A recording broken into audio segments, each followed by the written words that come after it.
आइए दोस्तों, हमारे चैनल पर आपका स्वागत है। आज की हमारी कहानी है चाहत। तुम्हारी समस्या क्या है सरू? इतने सालों में इस एक चीज़ से तुम नाता नहीं जोड़ पाई और वो है एडजस्टमेंट। ना तुम मेरी माँ के साथ एडजस्ट कर पाई और ना ही अब अपनी बहू के साथ। ना जाने तुम्हें क्या चाहिए। विनोद जी अपनी पत्नी सरस्वती को डांट रहे थे। काश तुम समझ पाते कि मेरी समस्या क्या है। काश तुम समझ पाते कि मुझे क्या चाहिए। तुम एक अच्छे बेटा और ससुर तो बन गए, लेकिन कभी भी एक अच्छे पति नहीं बन सके। तुम्हें अम्मा की नाराज़गी दिखाई देती थी, लेकिन मेरी तकलीफ़ नहीं। और आज भी तुम्हें बहू की असलियत दिखाई दे रही है, लेकिन मेरी तकलीफ़ नहीं दिखाई दे रही। सरू अपने कपड़ों की तह लगाते हुए आंसू पोंछने लगी। ओहो, तुमको तो मैं हमेशा ही गलत लगता हूँ। मैंने वही किया जो उस वक्त सही था और आज भी वही कर रहा हूँ जो सही है। बाकी तुम देख लो। मैं गुड्डू को पार्क में टहला कर लाता हूँ। विनोद जी ने अपनी छड़ी उठाई और गुड्डू को लेकर चले गए। सरू नम आँखों से विनोद जी को जाते हुए देखती रही, फिर कपड़ों को उठाया और अलमारी में रखने लगी। अलमारी बंद करते समय उसकी नज़र पिंक फाइल पर गई। उसे निकाला और खोलकर देखने लगी।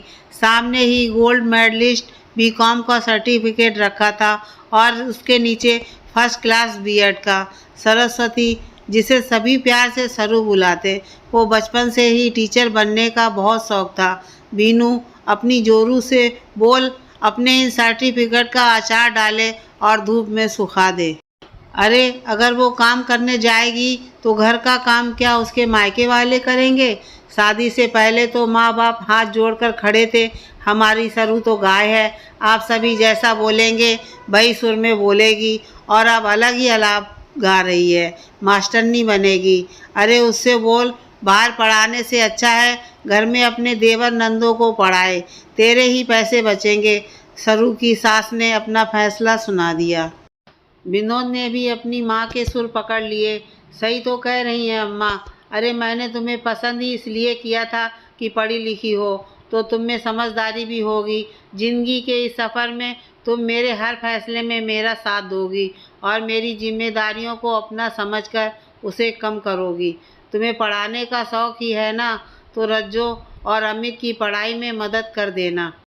तुम पढ़ाओगी तो 4 पैसे बचेंगे, तो वो भी मेरी मदद ही होगी। अपने सर्टिफिकेट को हाथ में लिए सरू दो राहे पर खड़ी थी। गृहस्थी और सपने के बीच किसे चुने?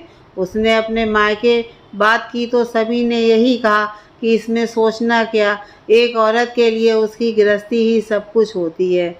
इसलिए तुम्हारी सास और पति जैसा कह रहे हैं वही करो। असमंजस की राह पर खड़ी सरू कुछ फैसला लेती, उससे पहले ही उसके अंदर मातृत्व की लहर उठ गई और फिर सरू ने अपने सपने को अलमारी में रखे कपड़ों के नीचे रख दिया। जिंदगी की रफ्तार अपनी मनमर्जी से दौड़ती रही, लेकिन सरू कभी भी अपनी मर्जी को नहीं कर पाई। गृहस्थी की जिम्मेदारियों को उसने बहुत अच्छे से निभाया। ननद और देवर की शादी हो गई और वो अपनी गृहस्थी में अच्छे से रम गए। सबने अपने अपने हिसाब से अपनी ज़िंदगी के फैसले लिए, लेकिन अभी भी सरू की ज़िंदगी में ये पल नहीं आया कि वो अपनी खुशी से फैसले ले। फैसले लेने का हक तो उसे अपने इकलौते बेटे पार्थ की ज़िंदगी में भी नहीं मिला। फिर भी वो अपने बेटे की खुशी में खुश थी। खुश तो तब भी थी जब उसे पता चला कि वो दादी बनने वाली है। अपनी बहू की प्रेगनेंसी में सरू चाहती थी कि वो बेटे बहू के पास रहे, लेकिन बहू ने मना कर दिया और अपनी माँ को अपने पास बुला लिया। सरू ने यह सोचकर खुद को तसल्ली दी कि प्रेगनेंसी के वक्त शायद बहू अपनी माँ के साथ ज़्यादा कंफर्ट महसूस करे। बहुत अरमानों से सरू आई थी अपने पोते गुड्डू के पैदा होने पर, लेकिन कुछ ही महीनों बाद उसे यह कहकर वापस भेज दिया गया कि अभी यहाँ आपकी ज़रूरत नहीं है। इधर विनोद जी अपनी नौकरी से रिटायर हो चुके थे और उधर 1.5 साल के लंबे लीव से वापस अपने काम पर बहू जाने लगी थी। गुड्डू किसके पास रहेगा, इसलिए उनके बेटे बहू ने सरू और विनोद जी को अपने पास बुला लिया। ये कहकर कि आपकी बहू काम पर जाएगी तो गुड्डू को नौकरों के पास रखना सुरक्षित नहीं रहेगा। आप और माँ यहाँ रहेंगे तो आपकी छत्र छाया में गुड्डू सुरक्षित रहेगा और फिर दादा दादी का प्यार दुलार भी गुड्डू को मिलेगा।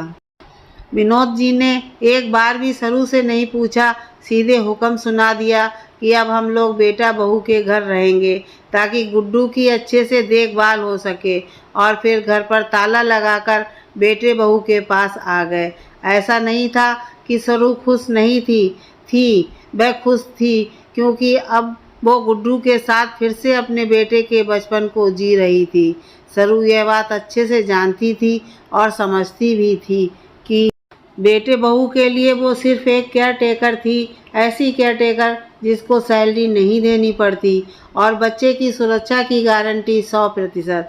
आज उसने बहू को अपनी माँ से बात करते सुन लिया कि गुड्डू की उसे कोई चिंता नहीं रहती। गुड्डू के लिए एक नैनी भी रखते तो उसका खर्च इन बूढ़ा बूढ़ी के रहने से और खाने से कहीं ज़्यादा था और ये डर हमेशा लगा रहता कि गुड्डू सेफ है या नहीं।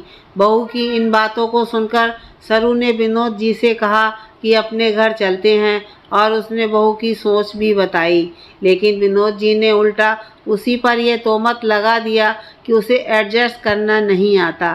काश तुम समझ पाते कि जिम्मेदारियों के नाम पर मैंने सिर्फ एडजस्टमेंट ही तो किया है और इन सब के बदले सिर्फ यही चाहत रखी कि मुझे सम्मान मिले। तुम सबके साथ खुद को एडजस्ट करते करते मैं क्या हूँ, कौन हूँ, यही भूल चुकी हूँ और इसमें भी मेरी ही गलती है। अगर पहली बार अपने सपनों से समझौता नहीं किया होता तो आज मैं नहीं, आप और बाकी सब मेरे साथ एडजस्ट कर रहे होते, लेकिन अब नहीं। सबने अपनी चाहत को पूरा किया और मैंने सबकी चाहत का सम्मान किया। अब मेरी बारी है। पिंक फाइल को वापस कपड़ों के नीचे रख सरू पेपर पर कुछ लिखने लगी। खाना खाने का समय हो गया था, लेकिन किचन में आज शांति थी। बहू कमरे में आई और सरू से पूछने लगी, आज आपने रात का खाना नहीं बनाया? सबको भूख लगी है। सरू ने एक नज़र बहू को देखा और कागज़ उसकी तरफ बढ़ा दिया। बहू ने हैरानी से सरू को देखा और फिर कागज़ पढ़ने लगी।